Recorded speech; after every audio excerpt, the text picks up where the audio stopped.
ఈ వాక్యాన్ని వీక్షిస్తున్న సహోదరి సహోదరులందరికీ క్రీస్తు పేరట వందనములు. ఈరోజు వాక్యం ద్వారా దేవుడు మనతో చెప్తున్న మాట, నీ రాజ్యము శాశ్వత రాజ్యము, నీ రాజ్య పరిపాలన తరతరములో నిల్చును. కీర్తన గ్రంథము 145 అధ్యాయము 13వ వచనము. శాశ్వతం.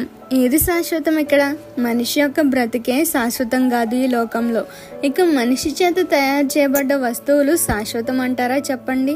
కానీ ఈ విశ్వాన్ని మించి శాశ్వతంగా ఉండేది దేవుడు ఒక్కడే. ఆయన రాజ్యం ఒక్కటే. దావీదు భక్తుడు చెప్తున్నాడు, నీ రాజ్యం శాశ్వత రాజ్యము, నీ రాజ్య పరిపాలన తరతరములు నిలిచును అని. శాశ్వతమైన ఆ రాజ్యం కొరకు వేగిరపడకుండా అశాశ్వతమైన ఈ లోకం కోసం, ఈ లోకంలో ఉన్న జనుల కోసం, వస్తువుల కోసం ఎక్కువగా వేగిరపడుతున్నాం, వాటి యందు ఆనందిస్తున్నాం. ఎంతవరకు కరెక్ట్ అంటారు చెప్పండి?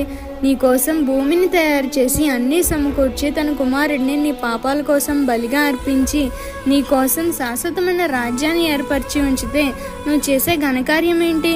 దేవుని ఆలయమై ఉన్న ఈ హృదయంలోకి సాతానును వాడి అనుచరులను తీసుకొచ్చి నువ్వు ఆనందిస్తూ దేవుణ్ణి దుఃఖపరుస్తున్నావు. ఈ చిన్న సువార్త పరిచర్యలో మీ సహోదరులు. God bless you. ఆమేన్.